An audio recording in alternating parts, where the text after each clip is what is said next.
YouTube पे scroll करते समय एक व्लॉग सामने आ गया जो कि डॉक्टर सुम्बुल का था। नॉर्मली मैं डॉक्टर सुम्बुल के कभी भी व्लॉग नहीं देखता हूँ, लेकिन क्योंकि ये फीड में आ गया था तो इसलिए वो देखा। इस व्लॉग में फनी के मम्मी पापा दोनों के दोनों आए, यानी डब्बा के सास ससुर इसके घर मिलने के लिए गए थे। साथ में फैजल भी था।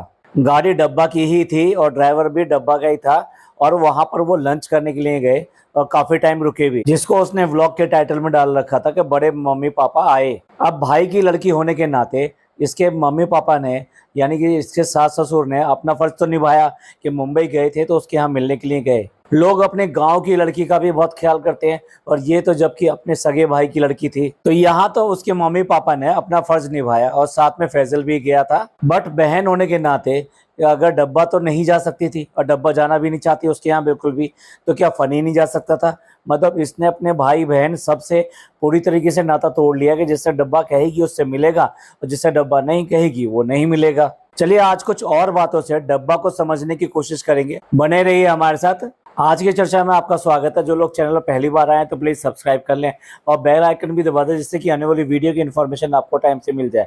आप हमारी इंस्टा आईडी पे भी हिट कर सकते हैं। इंस्टा आईडी नीचे दी हुई है। डब्बा अपने लिए छोटे से छोटे चैनल को भी अपना अगेंस्ट समझती है, या कह लीजिए अपना दुश्मन समझती है। और अगर वो दुश्मन इसके अपने रिलेशन में दूर दूर तक भी हो तो वो इसका बहुत बड़ा दुश्मन बन जाता है, यानी जानी दुश्मन बन जाता है। रुकैया का एडसेंस आया, जो कि एडसेंस उसका बहुत टाइम से अटका हुआ था।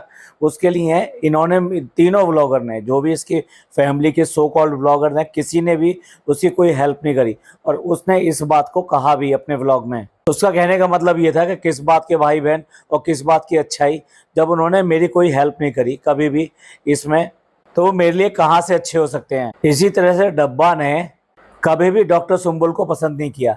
जब ये शादी होने के बाद में वहां पर आई थी, तो जैसे कि आते हैं घर पर, तो वहाँ घर पे सारी मंडली इकट्ठी थी, यानी कि जमशेदपुर वाली इसकी सिस्टर्स, जिसका कि भाई ये फैजल है, फैजल भी था वहाँ पर, और साथ साथ में डॉक्टर सुम्बुल भी थी। तो ये सारे लोग वहाँ पर थे, और इन लोगों ने वो अपने शादी वाले व्लॉग में दिखाया इन सबको, और फनी बहुत ज़्यादा इंपॉर्टेंस देता हुआ दिखाई दिया इन सब के लिए। लेकिन उसके बाद में एक एक करके ये पूरा का पूरा जो फैमिली का चक्कर था ये वो बिखर गया।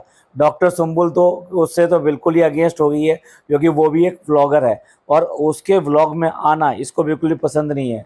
कुछ क्लिपिंग गलती से उसकी आ गई थी तो उसने उसको भी बिल्कुल डिलीट करा दिया। यहाँ तक कि जमशेदपुर जब ये गई थी और उसने अपने व्लॉग में इसको शूट किया, जिसमें इसका गंजापन जो दिखाई दे गया था, तो उसने ना केवल वो जो सीन था वो पूरा पूरा वहाँ से कटवा दिया, बल्कि उसको साथ में बहुत अच्छी तरह से झगड़ा भी किया। ये व्लॉग में इनमें जितने हम्बल दिखाई देते हैं, अपने आप को जितना, मतलब आपने आपको इतना अच्छा महसूस कराते हैं आपको कि जैसे इनसे अच्छा कोई दुनिया में है ही नहीं, और इनको दुनिया की सबसे ज़्यादा परवाह है। इसके अलावा तो बाकी सब लोग तो करते नहीं है इतनी परवाह। और परवाह के नाम पे क्या है? सिर्फ अपनी फैमिली के साथ में अच्छा करके दिखाना, और अपनी फैमिली भी क्या, उसमें सिर्फ और सिर्फ मौधा फैमिली को। चलिए और ज़्यादा फिल्टर कर देते हैं, और ज़्यादा फिल्टर कर देते हैं, और फिल्टर करने के बाद में आपको पता चलेगा मौधा में जो इनकी पूरी की पूरी फैमिली है उनमें कुछ तो बिल्कुल बैन है इसके लिए। आप समझ गए होंगे कि जो मौधा में इसकी फुप्पियाँ वगैरह रहती हैं वो बिल्कुल बैन है इसके लिए। इसकी खालाएं जो रहती हैं उनमें से एक खाला वो भी बैन है, जो इनकी सबसे छोटी खाला है। जो मामू हैं उनमें भी सेग्रीगेशन है, सारे मामू इसके यहाँ अलाउड नहीं है। अभी सिर्फ और सिर्फ हम बात कर रहे हैं इसकी मदर की फैमिली की, और अगर आप उसके बाद में बच जाती हैं ये दो खाला, तो इन दो खाला का भी बिल्कुल अलग कैटेगराइजेशन है। एक खाला इसकी खाला है और दूसरी खाला इसकी खाला नहीं है, वो इसकी मेड है। एक तरह से अनपेड मेड है वो उसकी। वो खाला और उसकी बेटी दोनों की दोनों उसकी अनसैलरीड अनपेड मेड हैं इसकी। अब रह जाती है सिर्फ एक एक खाला, और वही खाला इसकी खाला है। उसके लिए ही सारा खर्चा करती है, उसके लिए ही सारे की सारी चीज़ें लेकर आती है। बड़े बड़े गिफ्ट उसके लिए आते हैं, उसके लिए नए नए सामान दिए जाएंगे, और बाकी बचा कुचा जो भी कुछ है वो दूसरी वाली खाला के हिस्से में आएगा। तो एक तो आपने देख लिया इनके रिश्तों का चक्र। इनका रिश्तों का चक्र सिर्फ इतना ही है कि जो इनके मतलब का है वो इनकी तरफ आएगा, बाकी से इनका कोई मतलब नहीं है। उसमें भी उनके अलग अलग दर्जे हैं, यानी कि उनके स्टैंडर्ड अलग अलग हैं, उनकी रैंकिंग अलग अलग हैं। जो इसके सबसे ज़्यादा नज़दीक है वो हमने बता दिया, बाकी सब इसका लिए कंटेंट है और बीच बीच में उनको लाती रहती है और लात मार के बाहर निकालती रहती है। आप ही सोचिए, जिससे आपकी फैमिली की लड़ाई चल रही हो, आपके भाई की लड़ाई चल रही हो, उसको अपने व्लॉग में लेकर आना, व्लॉग में नहीं लेके आना, अपने घर लेकर आना और लगभग महीने भर उसको अपने घर में रखना। यार आप कैसे महसूस करेंगे और कैसे टॉलरेट करेंगे कि जिससे आपकी लड़ाई झगड़ा सब कुछ हो चुका है, आप उसी की बहन को लेकर आते हो और लेकर ही नहीं आते हो, उसको अपने घर में रखते हो। तो आप ये समझ लीजिए, इंसानियत के नाते आपको भी उसको अपने घर में एंटरटेन करना पड़ता है, बिना पूरी बातों को भुलाए हुए। अब समझ लीजिए ये कैसी है। और उसको लेकर आई, यहाँ 1 महीना रखा, कोई ऐसा नहीं है, प्रिविलेज नहीं दिया उसको, सिर्फ भाई को दिखाने के लिए और भाई को चिढ़ाने के लिए ये सब किया। और सोच के देखिए, लोगों के लिए कितनी बड़ी क्यूरियोसिटी रहती है कि जिसका इसके भाई के साथ में 36 का आंकड़ा है, उसको ये ना केवल लेकर आई बल्कि अपने घर में रखा, और 1 दिन 2 दिन नहीं, पूरा महीने भर रखा। तो लोगों के लिए एक थोड़ी सी क्यूरियोसिटी बन जाती है, और इसी चीज़ का फ़ायदा उठाने के लिए ये वहाँ से लेकर आई उसको और यहाँ पर अपने घर में रखा। और सिर्फ दिया क्या, सिर्फ और सिर्फ थोड़े बहुत कपड़े उसको दिए और घर में नीचे लेटने के लिए जगह दी। आप समझ सकते हैं कि एक प्लेटफॉर्म पे उसको जगह दी, उसको अपने घर ऊपर नहीं बुलाया उसने, उसको सारा वो जो आप लगा लीजिए अंदाज़ा, कितने सारे लोग, 1-2 लोग नहीं, इतने सारे लोग। अब देखिए, दोनों खालाएं, उसके बाद में दोनों खालाओं के बच्चे, उसके बाद में रुकैया के बच्चे, उसी घर में रहने वाली अम्मी। अब सोच के देखिए, और फिर साथ में ये डब्बा भी आ जाती थी और साथ में फनी भी आ जा सकता। अगर सारे लोग इस संख्या गिन के देखो, आपको समझ में आ जाएगा कि उस घर में ये किस तरह से रह रहे होंगे, या ये किस तरह से सांस ले रहे होंगे। सोच के देखिए, एक ही वॉशरूम और एक ही वॉशरूम में जाने वाले इतने सारे लोग, ये लोग नहाना धोना भी कैसे करते होंगे, किस तरीके से लाइन लगती होगी। जैसे म्यूनिसिपैलिटी का कोई मतलब टॉयलेट होता है ना, उसके बाहर जो बस्तियां होती हैं ना, वो बस्तियों में उनकी लाइन लगी रहती है। सम टाइम तो वो डिब्बा लेके हाथ में खड़े रहते हैं कि भाई अब मेरे को जाना है, अब मेरे को जाना है और मेरे को जाना है। यार क्या हाल हुआ होगा उस घर का, क्या हाल हुआ होगा वहाँ रहने वालों का, और क्या बदबू फैलती होगी उस घर के अंदर। और ये सारा किसके सौजन्य से, सिर्फ और इस डब्बा के सौजन्य से। ये वही डब्बा है जो अपने आप को अच्छा कहलवाने के लिए, भला कहलवाने के लिए ये सब चीजें दिखाती है। लेकिन ये पीछे का जो सच है, वो किसी को दिखाई नहीं देता, और उसको बस कह देते हैं हाँ भाई इसने देखो कितने लोगों का सहायता करी, इसने कितने लोगों को क्या क्या दिया, और देखो कितने प्यार से रखती है। और डेफिनेटली ऐसे जितने भी लोग को भर्ती करके लेकर आती है ये अपनी नौटंकी में, अपने ड्रामे में, उनके साथ में पुराने कपड़े और ये सब दे के काम चला देती है। और अगर कुछ करना भी होता है तो पटरी बाजार जिंदाबाद। जबकि नंबर 1 खाला के लिए पटरी बाजार नहीं चलता है, उसके लिए मॉल चलता है, उसके लिए बड़े बड़े गिफ्ट चलते हैं। अब ज़ारा को जिस तरह से लैपटॉप दिया, आपने देखा किसी और को आज तक इसने इतना बड़ा तोहफा दिया है? जिस तरह से उसने उसको गोल्ड की चेन दिलाई पिछली बार जब वो आई थी, आपने देखा किसी और को दिलाई है इसने गोल्ड की चेन? और अगर हर साल आती है तो क्या हर साल बैग दिलाना जरूरी है? आप सोच के देखिए, जो स्कूल बैग होता है वो खूब अच्छा खासी क्वालिटी का मॉल वगैरह इन सब से दिलवाया हुआ है, क्या वो 1 साल में चलने के बाद में खराब हो जाता है? सोच के देखिए, जिस तरह से ये पैसा कमाती है आसानी से, वैसे ही पैसा जाया भी करती है। अगर यही वाला बैग अगर किसी और को दे दिया जाए, भाई ठीक है, मैं ये नहीं कह रहा उसको बैग दिला दीजिए, लेकिन अगली साल उसको दोबारा बैग दिलाने की क्या जरूरत है? अगर आपको दिलाना ही है तो वो बैग किसी और पढ़ने वाले बच्चे को अगर आप दे देंगे, वो कम से कम कितनी दुआएं देगा, और हो सकता है उसका कुछ हल हो जाए इससे जो प्रॉब्लम है। ये एग्जाम्पल सिर्फ और सिर्फ मैंने समझाने के लिए दिया है कि जिस तरह से ये कहती है कि मैं इतने घरों का खर्चा चला रही हूँ और ये कर रही हूँ वो कर रही हूँ, तो उसके लिए मैं ये कहना चाहता हूँ कि वो जो खर्चा चला रही है वो सिर्फ और सिर्फ एक के लिए ही होता है, बाकी सबके लिए नहीं होता। और अगर ये कह रही है कि अपने माँ बाप यानी कि अपने सास ससुर का खर्चा चला रही है, तो भी ये लानत है तुम पर, जो बच्चे होने के नाते भी अपने माँ बाप को एक खर्चा गिनते हो। और अगर ये कहना चाहती है कि अपने अम्मी और अपने पापा का खर्चा चलाती है, उनका घर चलाती है, तो भैया ये बिल्कुल एब्सोल्युटली गलत है। चंद पैसे दे देना, वो भी व्लॉग में दिखाकर, यानी कि उसकी भी अपने ऊपर ये लेकर एहसान जता कर के मैं कितनी अच्छी हूँ, मैं कितनी अच्छी हूँ। तो पूरा का पूरा पोर्ट्रेट जो रहता है वो इसी बात के ऊपर रहता है कि ये अपने आप को बहुत ज़्यादा अच्छा दिखाने की कोशिश करते हैं, और भोले भाले लोग ओ हो इनकी तारीफ़ों में उनको ऐसा पसंद करते हैं कि जैसे ये बहुत बहुत अच्छे हैं। यहाँ तक कि अगर हम हाईलाइट करते हैं इन सब चीज़ों को तो हमको भी लड़ने के लिए वो तुरंत आते हैं, नहीं ये तो बहुत अच्छे हैं। और जबकि ऐसे कई लोगों को मैंने इतनी सारी इनकी अच्छाइयाँ जवाब में उन कमेंट्स के ऊपर गिनाई हैं, उसके बाद में उनके कमेंट्स नहीं आते। तो व्लॉगर्स की तो ये पुरानी बीमारी है, अपने आप को इतना अच्छा दिखाना, इतना अच्छा दिखाना जैसे कि आम जिंदगी में कोई दूसरा आदमी शायद हो नहीं सकता। और ये सो कॉल्ड अच्छे लोग अपने ही लोगों के साथ में इतना बुरा भी करते हैं, लेकिन उसको कभी हाईलाइट नहीं करते।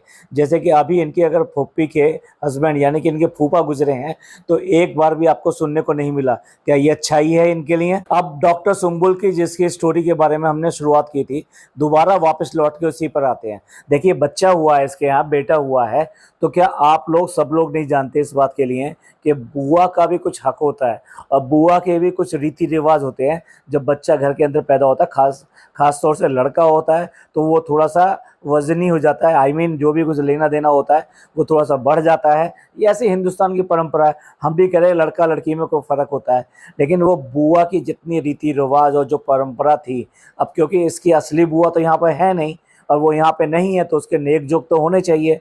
भाई अगर मान लीजिए कोई दूल्हा बनता है और ये होता है हम लोगों के यहाँ कि जो उसका कपड़े होते हैं वो बहन के यहाँ से आते हैं, यानी कि उसका जो बहनोई है वही सेहरा लेकर आएगा, वही कपड़े लेकर आएगा। तो इसका मतलब ये है कि जो बहन का होना अपने आप में इन रीति रिवाजों में कितना ज़्यादा मायने रखता है। इसी तरीके से जब बच्चा पैदा होता है तो उसमें भी बहन के कई कुछ अख्तियार होते हैं, कुछ हक होते हैं, तो और कुछ रीति रिवाज होते हैं। तो उनमें अगर मान लीजिए इनकी सगी बहन नहीं है, तो क्या चाचा की लड़की अपनी बहन नहीं होती?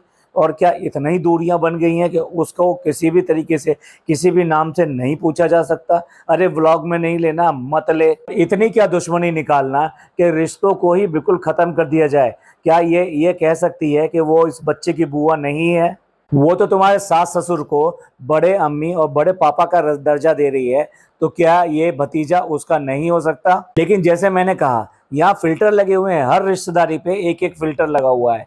उसी से उसकी क्लास पता चलती है, उसी से उसकी रैंकिंग की जाती है और उसी से उसको इज्जत भी मिलेगी और उसके हिसाब से उसको जो भी कंट्रीब्यूशन है इनका, वो कंट्रीब्यूशन उसको योगदान जो है ना वो उसी हिसाब से मिलेगा, वरना वो सब इनके लिए बेकार की चीज़ें हैं। ये सारी बातें करी हमने दूर के रिश्तेदारों की, आई मीन जो इनसे बाहर के रिश्तेदार हैं उनके साथ कैसा व्यवहार करते हैं, कैसे इनके रिश्ते हैं, उसके बारे में बात करी। अब बात करते हैं इनके आपस के रिश्ते के बारे में। अभी लास्ट रमज़ानों में इस बार आपस में एक साथ अफ्तारी भी नहीं हुई इनकी। आपने देखा होगा इससे पहले जितने भी रमज़ान आए थे सारों के सारों की अफ्तारी एक ही जगह होती है, अधिकतर जो जनाब के घर में होती है, लेकिन पिछली बार नीचे अम्मी के घर में भी हुई थी और साथ साथ जो है इसके डब्बा के घर में भी हुई थी। यानी डब्बा को भी मौका मिला व्लॉग बनाने का, जनाब को भी मौका मिला व्लॉग बनाने का, और मैडम उसके बीच बीच में अपने भी हाथ धो लेती थी। लेकिन इस बार का रमज़ान थे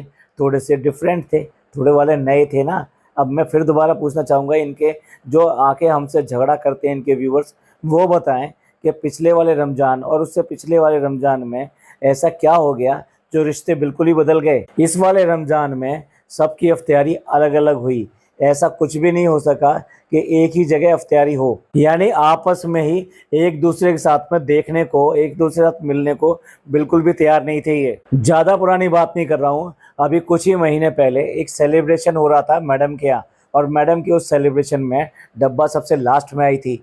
लास्ट में क्या आई थी, फ़नी ने तो आना ही बंद कर दिया था। जो भी डिनर वगैरह जो भी आयोजित हो रहे थे जिसमें कि भाई साथ में हो, तो फ़नी वहाँ पे से गायब हो जाता था कि उसको कुछ काम है रेस्टोरेंट का। आप इसी से अंदाज़ा लगा लीजिए क्या उस टाइम रिलेशन चल रहे थे इनके। और उसके बाद में डब्बा जब आई तो डब्बा का ना सलाम दुआ अपनी भाभी से हुई और ना ही भाभी ने उसकी तरफ बिल्कुल भी भाव दिया। ये सारे इंसिडेंट ये बताने के लिए काफ़ी हैं कि इनके रिलेशन आपस में किस तरह के हैं।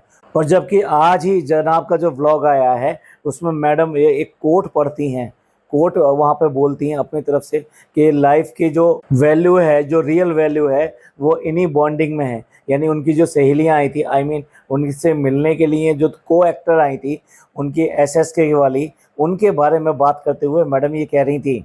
तो इनसे भाई बात बड़े बड़े करवा लो, कोट बड़े बड़े करवा लो, लेकिन उसके बाद में भी इनके जो आपस के रिलेशन हैं वो सारे के सारे इसी इतने ज़्यादा खोखले हैं कि सिर्फ और सिर्फ व्लॉग में ही साथ साथ दिखाई देते हैं। बाहर तो इनकी धज्जियाँ उड़ी पड़ी हैं। ज़रूरत पड़ने पे ये किसी का भी उपयोग कर लेते हैं और उसके बाद में उसको बिल्कुल ही गायब कर देते हैं, यानी कि उसके बारे में कोई बात भी नहीं करती। अभी जब बच्चा यहाँ घर पे अकेला रहता था, यानी मैडम हॉस्पिटल में थी, तो उसको एंटरटेन करने के लिए कि वो उसका दिल लगा रहे, उसका ये रहा, तो डी दादा का बच्चा जो है वो घर में आना शुरू हो गया और उसके साथ में बच्चा अच्छी तरह से खेलता भी था, बार बार उसका नाम लेने की कोशिश भी करता था। और अब आप उस बच्चे को आसानी से इनके व्लॉग्स में नहीं देखेंगे। तो वो जो पुराना गाना था ना कि मतलब निकल गया है तो पहचानते नहीं, यूँ जा रहे हैं ऐसे कि हमें जानते नहीं, तो इनके रिश्तों पे ये गाना बिल्कुल फिट बैठता है। अब कहने को देखिए वो छोटा बच्चा ही है, लेकिन अब वो बच्चा आपके इनके व्लॉगों में ज़्यादा दिखाई नहीं देगा। ये इनका बहुत बहुत बहुत पुराना पैटर्न है कि जब जब जिस चीज़ से इनका मतलब होता है उसके बाद में उसको आई मीन मतलब निकालने के बाद में उसको अलग कर देते हैं।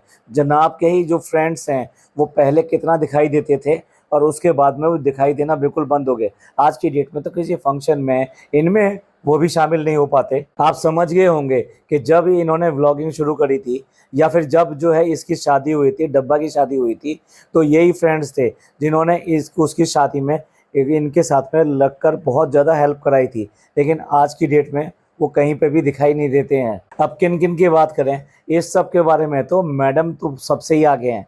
मैडम ने तो इतने रिलेशंस को तोड़ा है कि कुल मिला के इन सब ने जितने रिलेशन तोड़े हैं उससे ज़्यादा तो मैडम ने रिलेशन तोड़े हैं अपने साथियों के साथ में, अपने को स्टार्स के साथ में और अपने जितने भी ब्लड रिलेशन वाले हैं उन सब के साथ में। मैडम का कोई भी नहीं दिखाई देता यहाँ पर ब्लड रिलेशन वाला, सिर्फ और सिर्फ मैडम की मम्मी उनके साथ लगी हुई हैं, उसके अलावा और कोई भी नहीं है। आज की डेट में पापा का भी अता पता नहीं है उनके, जबकि उनके आर्मी मैन होने का फ़ायदा उठाते हुए इन्होंने कैप्शन भी डाला कि being a army personnel's daughter, और पूरा का पूरा कैप्शन छाप दिया था इसी नाते, जस्ट ये दिखाने के लिए है कि वो एक आर्मी ऑफिसर की बेटी हैं, तो वही अच्छी तरह से जानती हैं कि क्या एक आर्मी ऑफिसर का दुख होता है और किस तरीके से उसके परिवार को झेलना पड़ता है जब कोई वॉर या ये सब चीज़ें होती हैं। तो जब मौका पड़ा तो वहाँ पापा का कैप्शन भी डाल दिया। आज की डेट में इतना बड़ा ऑपरेशन हुआ है, इतनी बड़ी बीमारी हुई है और इतने दिनों के बाद में